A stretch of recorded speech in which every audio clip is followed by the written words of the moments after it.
Huh? Time came to a standstill for Muko Ikusaba. It was as though everything around her had frozen over instantly. It was a familiar sensation from a time before she had been known as the super high school level soldier. Back when she was still a member of the mercenary group known as Bambor. Even when she was surrounded by enemies in the depths of the jungle inside ancient ruins in the desert, the sensation of seeing her enemies stopped in a single moment. Be right back. Even when she was surrounded by enemies in the depths of the jungle or inside ancient ruins in the desert, this sensation of seeing her enemies stopped in a single moment in time allowed her to grasp victory from the jaws of despair. But for some reason, this ability of hers was activated not in a war zone or a battlefield, but in a place like this. Why? Ikusaba took her time in her unmoving boat, tried to understand what had just happened. Though their family names were different, Junko Enoshima was her younger sister. Connected by the bonds of blood, she was also a fellow member of No, someone much more deep inside the ranks of super high school level despair.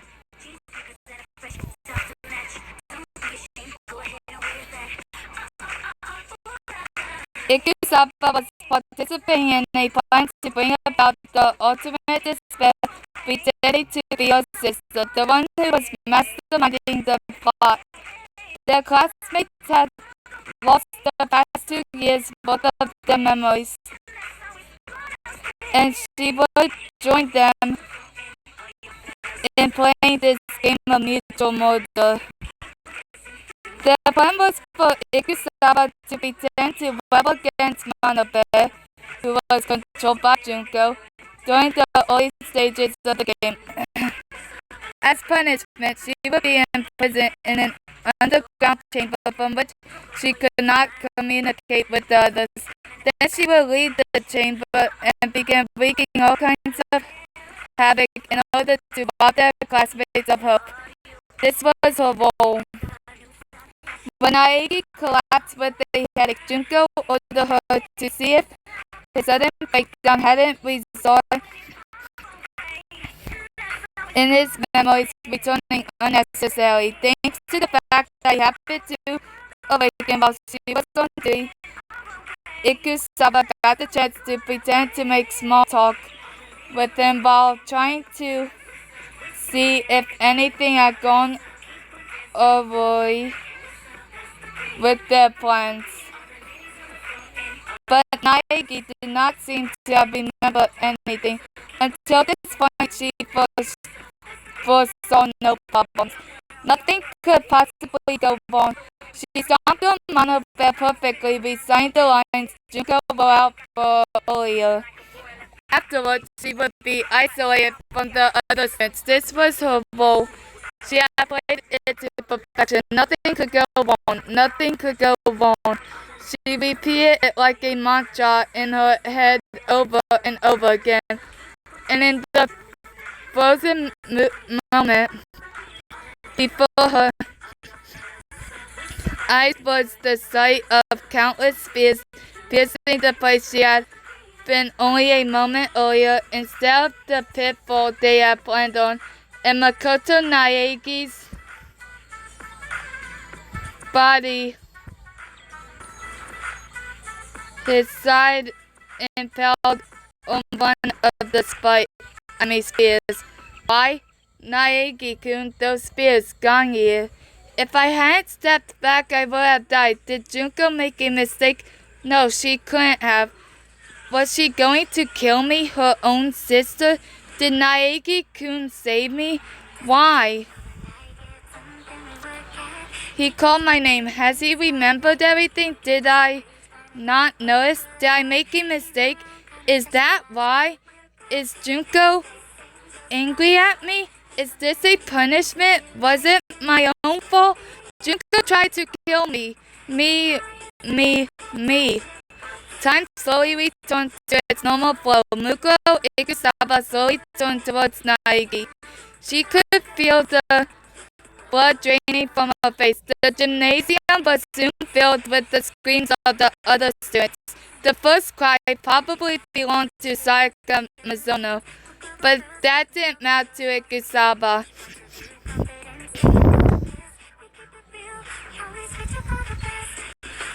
Naegi-kun, why? Mako Naegi was a possessor of super high school level good luck.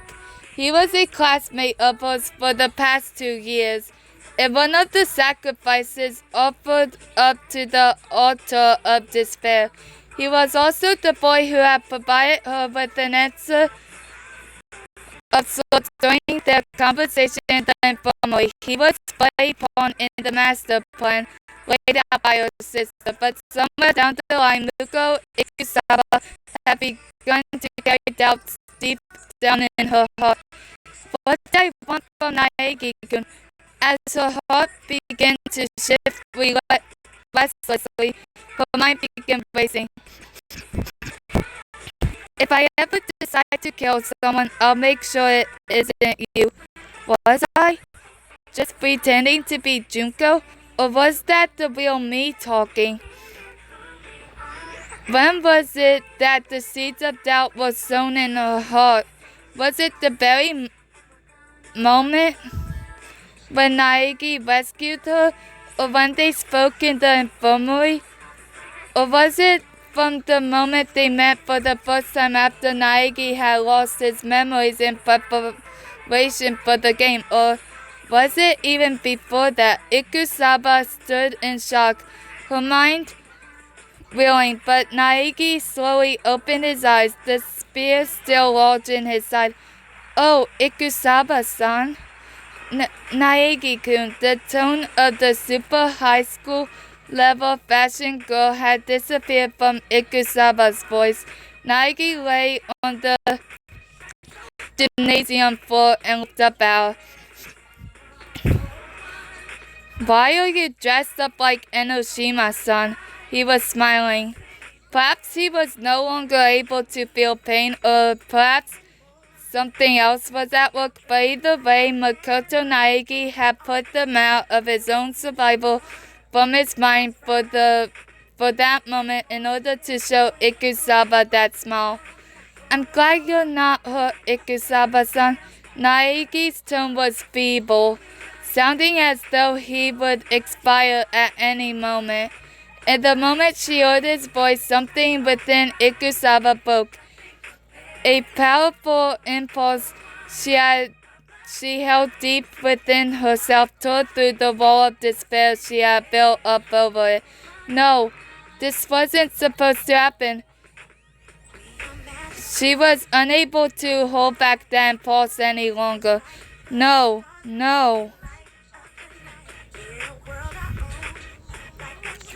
And for the first time in her life, Muko Ikusaba released a cry of despair into the bowl. A tiny shadow approached Ikusaba as she sat with her head in her hands, a scream still on her lips.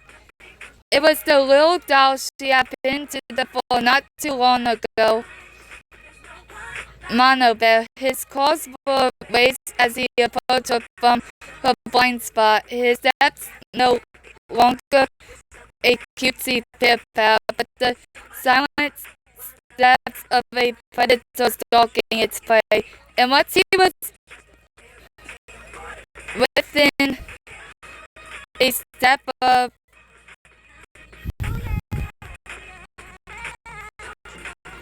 Ikusaba, he raised his paw into the air, crouched down low, and leapt for a throat. But a split second before his claws could reach the unguarded Ikusaba, someone leapt in between them and parried Monokuma's attack with their bare hands. Monokuma's charge was deflected and he landed on the gymnasium wall. You wretch, what is the meaning of this? It was Sakura Ogami, the super high school level wrestler. Having aboard a second tragedy with her skill, she addressed Monokuma with a voice that seemed to rumble from the depths of the earth itself. Not only did you attempt to kill Enoshima for having broken the school's rules, you also attacked Mako Naegi, an innocent bystander. If you wish to continue such violence, you will find yourself without my cooperation in this inhuman game. How idiotic. You might as well have broken the school rules yourself with your actions just now, said the sneering Byakuya Tokami, a super high school level head. It looked as though he honestly did not care whether his fellow students were murdered or killed in the crossfire. Oh my, but she was only deflecting the headmaster's attack. Would it really constitute an act of violence? Celeste added, looking almost equally unflappable. But their surprisingly nonchalant attitude brought the other students back to their senses.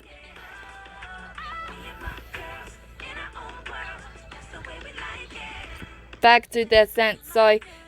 Naegi-kun! Mizuno cried as she ran towards Naegi, who lay bleeding on the ground. But Monokuma interrupted her with a tone that was entirely unlike what he had been using earlier. Look out! Get away from both of them now, huh? Monokuma's surprisingly desperate voice stopped Mizuno and the others in their tracks. As the students looked around at one another, Monokuma walked up to them in an entirely business-like manner. The stylized cuteness gone from the gate of whatever, and he spoke to them words that not even Muko Ikusaba could bring herself to believe. This is a very sudden turn of events, and I understand things might be a little confusing, but I'm requesting your assistance. Monokuma pointed at Ikusaba as she slowly looked around at him.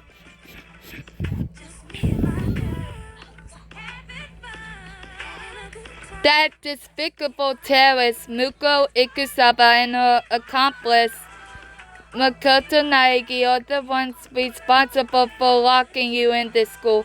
Time stopped for Muko Ikusaba once more, but this time it was as if the sensation was shared among all of the other students.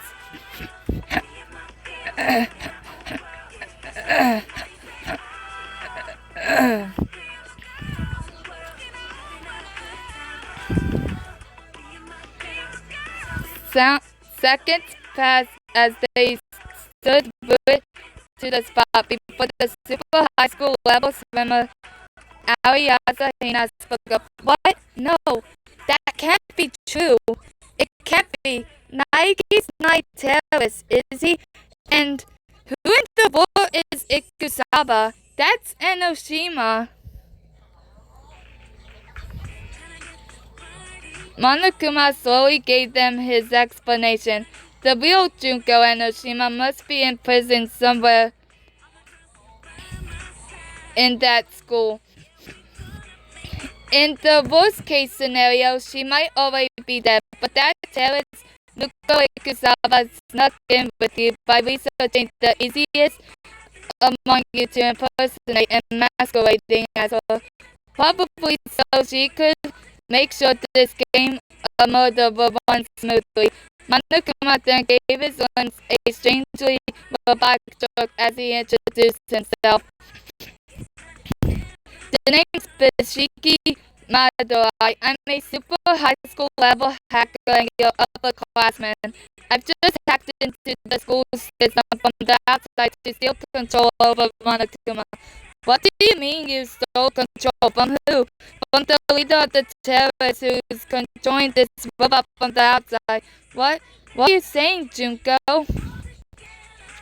Ikusawa trembled as she listened to Monokuma's words.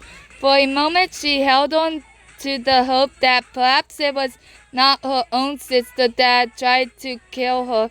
But once she allowed herself to think properly, her hopes came crashing down in a heap of despair. Junko and Oshima had power great enough to turn all hope into despair. She will not allow Monokuma to be hacked into so easily.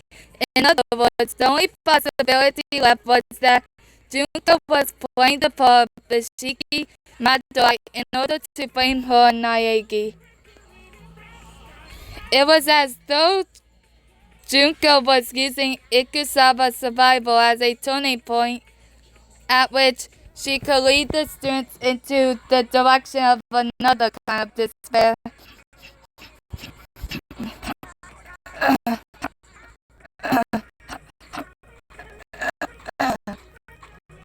Monokuma continued to calmly urge the kind of words that would drive the students into action. All of you were drugged with sleeping gas during the entrance ceremony, and the terrorists took you hostage while you were unconscious.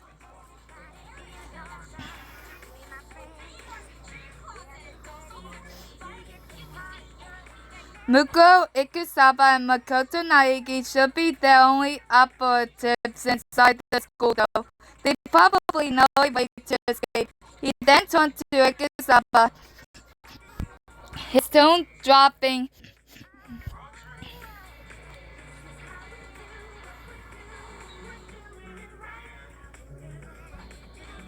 noticeably. Muko Ikusawa is a member of the super American military level mercenary team called Fenvol.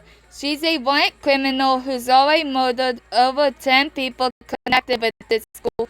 Don't get soft and try to capture her alive. Even the police wouldn't try something like that. I tried to kill her just now by using the trap the terrorists installed themselves, but then what about Naiki-kun? Mizuno asked.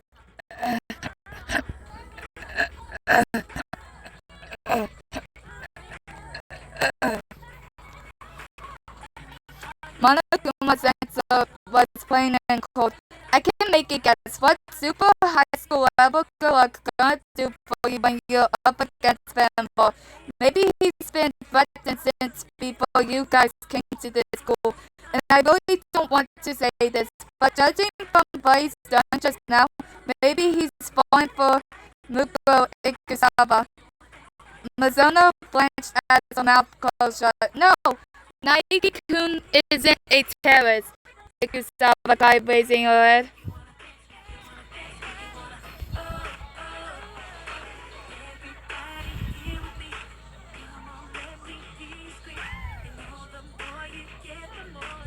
Silence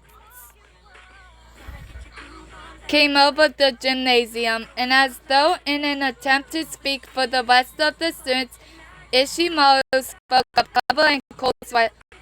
Wait, just one moment. What do you mean Naegi-kun is a terrorist? Ugh, is that not as good as acknowledging that you yourself are a terrorist? I ask that you correct yourself. We are not terrorists. So I continued where Ishimaru left off, voicing her own doubts. How strange. Since when did you start calling him Naegi-kun? You've never used an honorific for him in the past.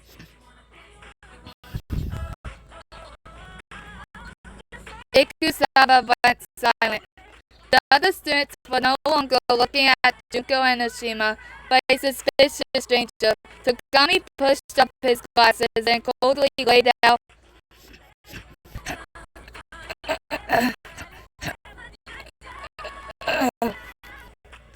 his suspicions. That comment on Naegi called you Ikusaba, not Enoshima. And if you truly are Ikusaba, not the fashion model Enoshima, then how did a total stranger like Naegi know your true name? I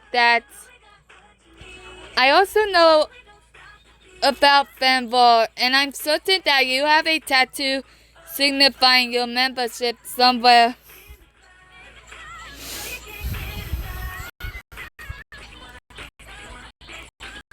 on your person.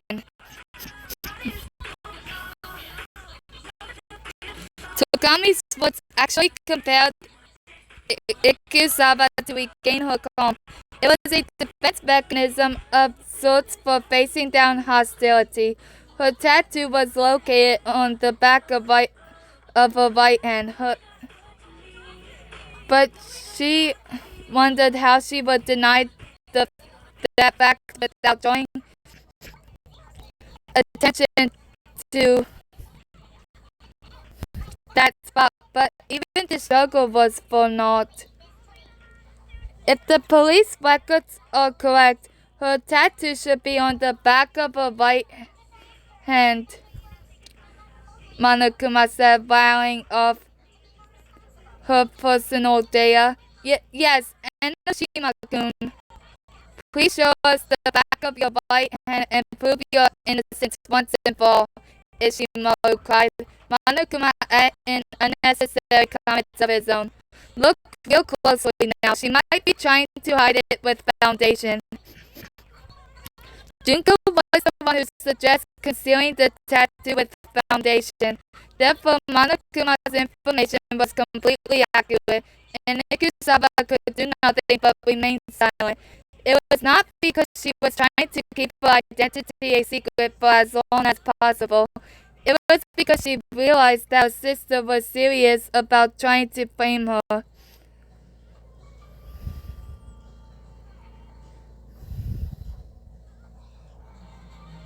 What is this silence, Enoshima-kun? As a classmate, I have faith in you, Ishimaru said stubbornly. From behind him, Hifumi Yamada, the super high school level doujin author, muttered to himself with sweat running down his cheeks. Could this be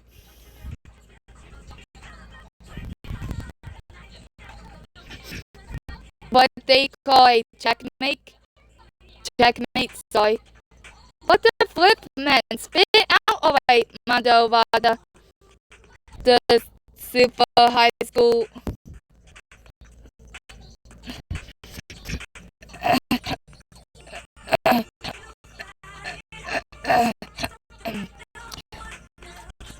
level game leaderboard. Meanwhile, other students were trying to get into our Mono. Hey, before that, isn't anyone coming to help us from the outside? Just send in the cops, said Leon Kuwada, the super high school level baseball player. Monokuma shook his head.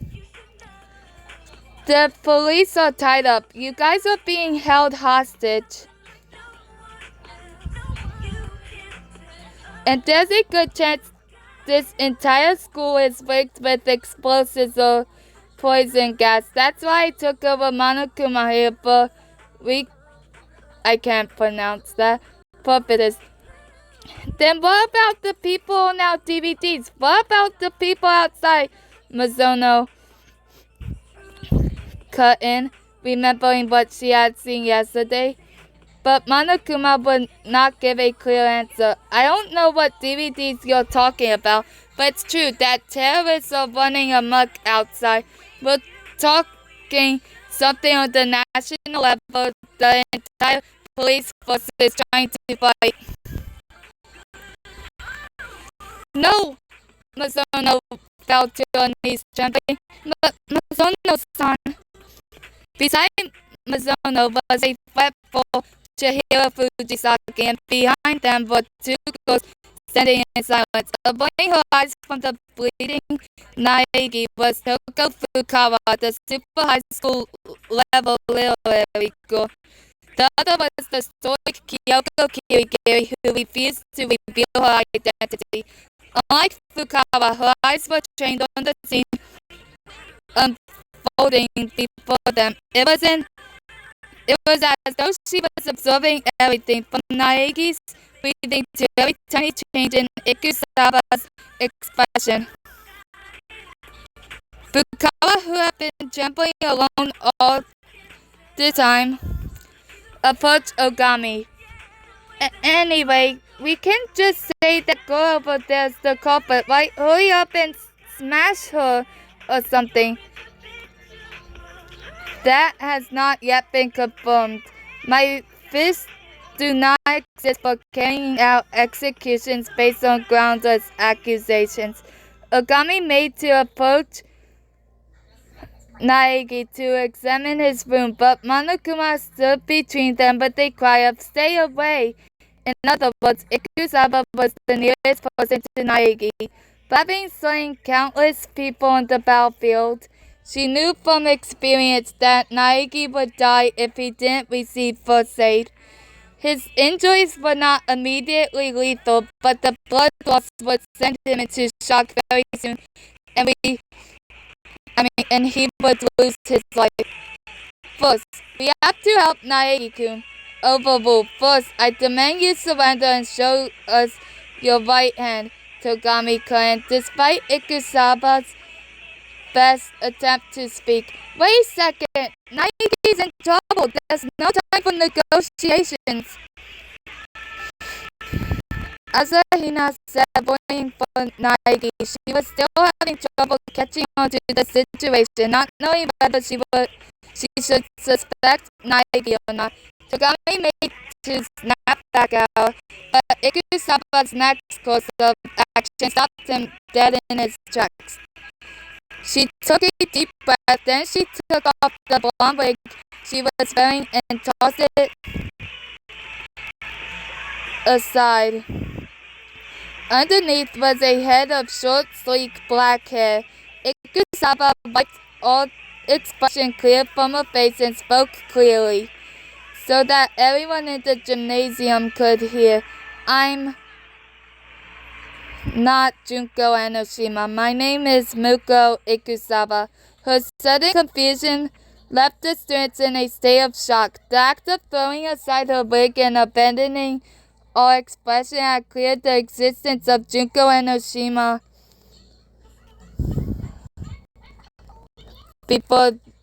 from before them. The terrorists who emerged from behind the facade stoically continued. I also took part in the plot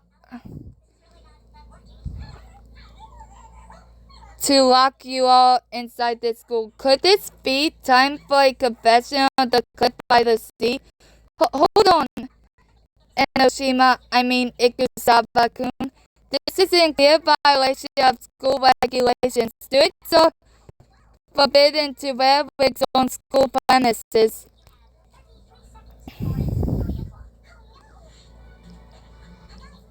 Yamada and Ishimaru exclaimed, staring off the trial that soon broke out amongst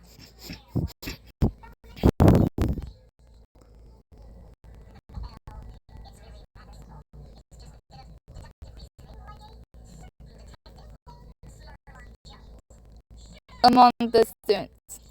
Huh? What? So Naegi just got hurt for real? Then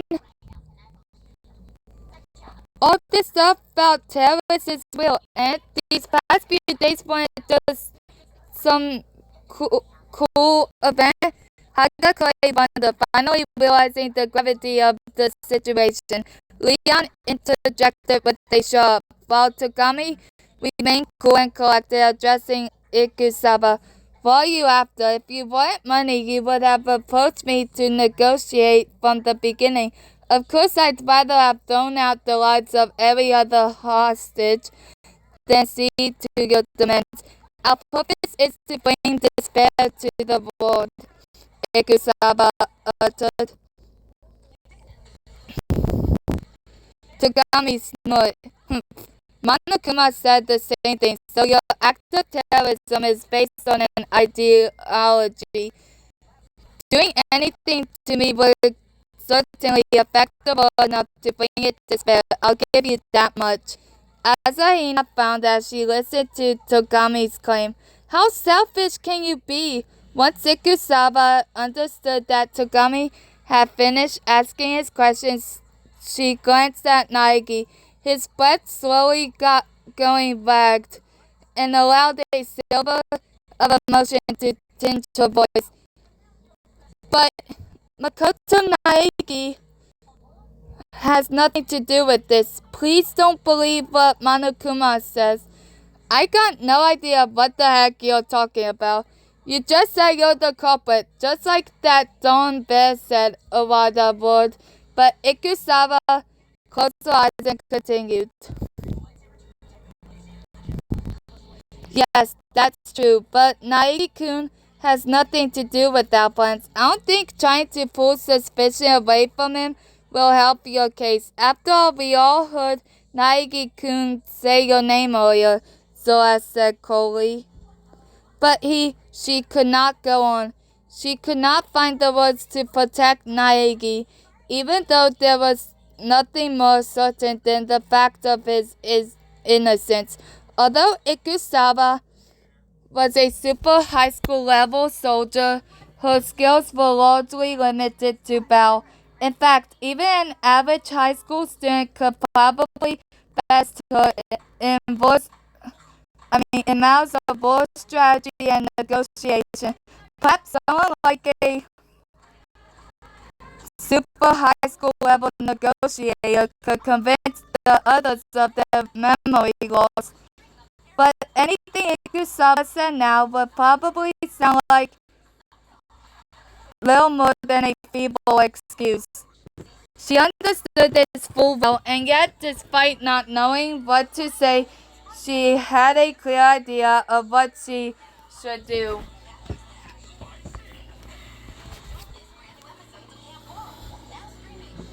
Be right back, guys.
Of interrogation.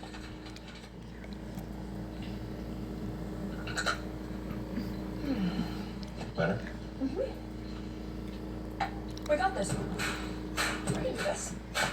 And the most decisive reason for refusal was that Ikusaba herself was likely the only one among them who had the medical knowledge to treat Naegi's injuries, the results of her years of experience working in film lore.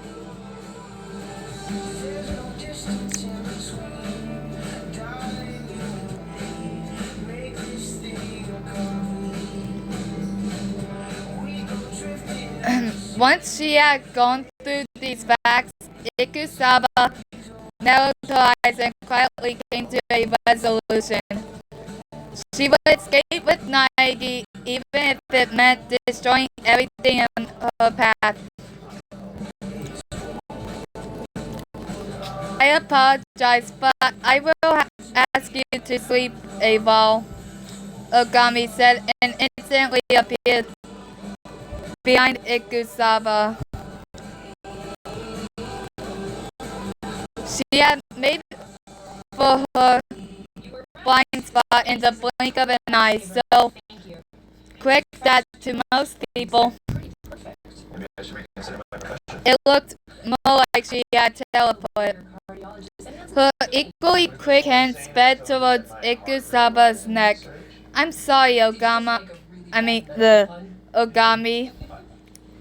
but I'm going to get out of here even if I have to force my way. Ikusaba turned, repelling Ogami's strike with a roundhouse kick. What? Ogami raised an eyebrow at the unexpected counter-attack. Ikusaba used the momentum of her own attack to try and kick down Ogami's knee from beside her. But this time, Ogami read her movements and reflexively made to knock down the leg Ikusaba was standing on.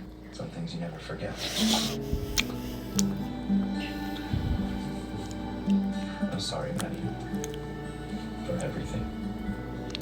Ikusaba leapt up only a moment before before a strike could land, and used the momentum from her jump to aim a kick at Ogami's chin. Ogami parried her attack with her arm. They landed a short distance away from one another, then charged simultaneously. They deflected each other's attacks with attacks of their own. And despite the fact that they were both fighting unarmed, the sounds of their battle rang out in powerful strikes that shook the gymnasium. It was as though a typhoon had been compressed to the size of a car and left to run amok. The other students could neither join in nor look away, holding their breaths with their eyes glued to the scene. Approximately 10 seconds later, the sound of one final clash echoed across the gymnasium. The two warriors were facing each other down, breathing heavily. I have been careless, though it has been but several days. I had not noticed the presence of a combatant of your caliber. Though Ogami was shocked by Ikusaba's abilities, she seemed to be rather enlightened by the bout. Meanwhile, Ikusaba noticed the injury Ogami inflicted on her arm and thought for a moment. She's strong, but Ogami isn't even fighting seriously.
Ikusaba had been surrounded by countless firearms, blades, traps, and explosives during her time as a member of Benval.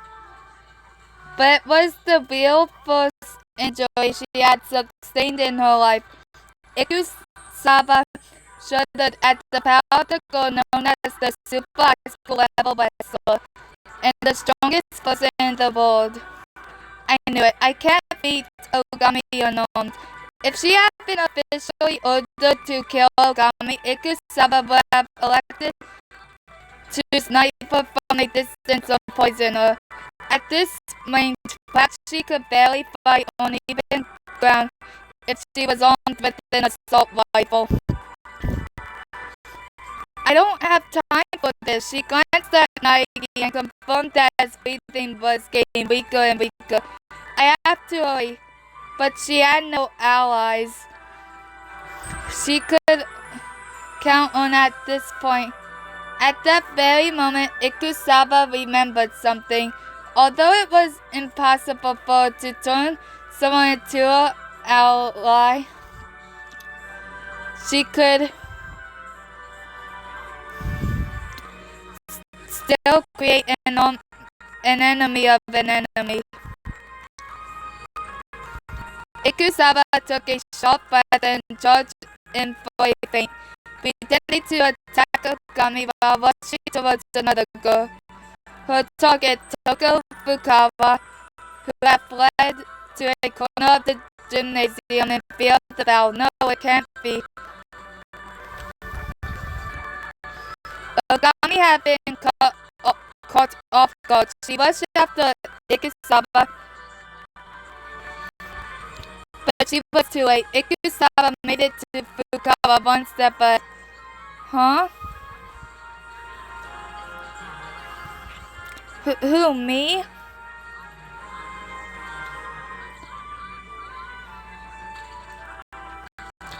I'm sorry, but wait, I cook. Ikusaba lightly struck her in the solar plexus and on her upper shoulder. Ishimaru and Asahina screamed.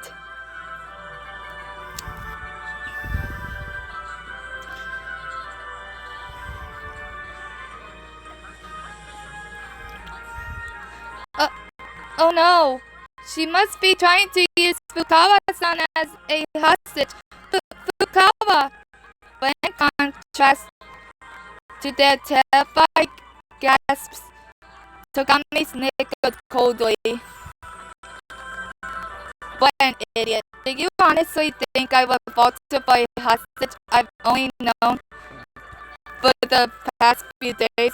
But Ikusaba looked at Togami and mumbled darkly.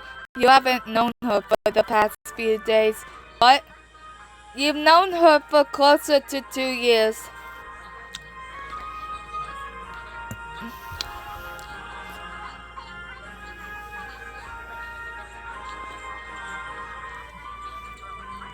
Togami frowned. Ikusaba ignored him and showed Fukawa the blood flowing from her arm and spoke into her ear, awakened genocide of the show. Ikusaba's call was entirely out of the blue. Why was the name of an infamous serial killer being brought up now? The students looked around at one another in confusion. But not a moment too soon, the groaning Fukawa suddenly kicked up the gymnasium floor.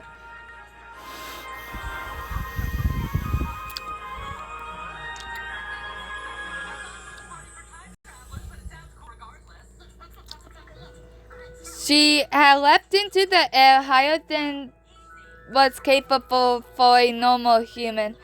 Fukawa soared in midair faster than a figure skater.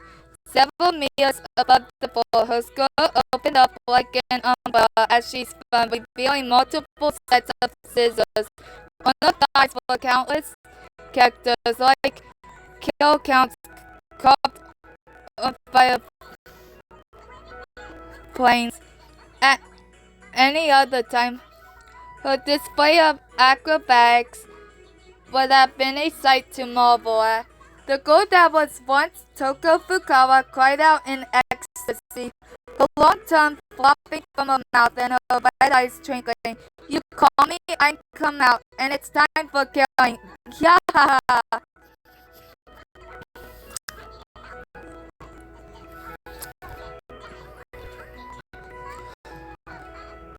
Fukawa, Mizuno cried, breaking a lengthy silence at the sudden turn of events. Hey, you airheaded idol over there. Don't treat me like that disgusting glasses girl. Since she won't ever step into a bath, I put in quintuple the effort to scrub myself clean in the shower. Eek! The sudden change in Fukawa's personality again sent out ripples of distress among the students. Hey, the hell's going on with her? Kurada asked Monokuma, but the bear only shook his head. Even I don't know everything.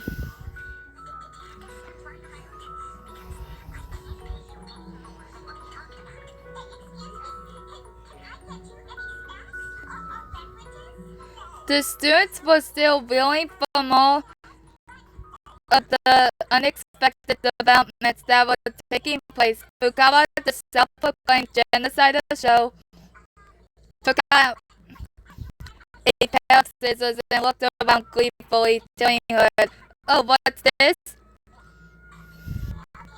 Anyway, it's been too long since I came out for a breath of air. But what did everyone get up to in the gymnasium while I was getting my beauty sleep? Don't worry. I understand everything. And now you need me to slice up some clothes for even more titillating excitement. Not who the hell would do that for you? My scissors are only for the flesh of tantalizing boys. Sho rambled on by herself, but she noticed Naegi, who was collapsed on the ground. Is Naegi Chi dying? Wait, don't tell me all about despair out there got to you and you were about to go for a round of group self-end. That's really hot by itself, but why didn't anyone tell me about it before starting up? Fukawa! Please snap out of it! Asaina's cries went ignored as Sho allowed her emotions to run amok, dancing wildly and brandishing her scissors. Oh, I don't believe this.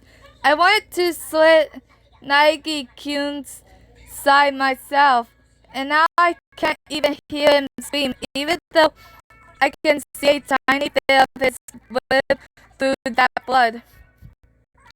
But maybe I could get used to this isolation you're feeding me. I don't know what's happening anymore. Aliens, I'm telling you. Hagakoi howled, cradling his head in his hands. At this point, the students' attention was focused entirely on genocidal show. Ikusawa used the distraction to her advantage as she crept up to Mako Naegi.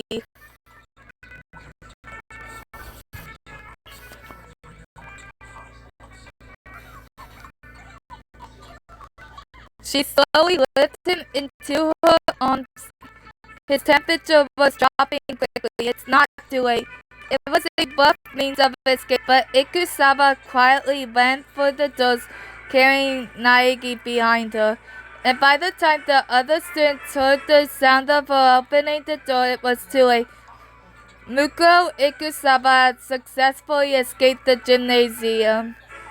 Naegi in tow. Of course, not everyone in the gymnasium was caught off guard by Ikusawa's actions. Monokuma had seen her movements through his sensors, but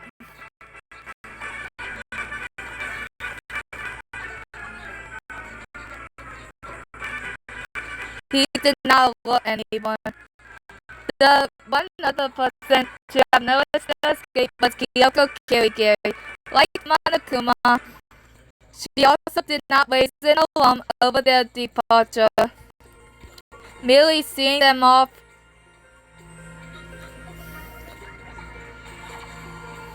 in silence.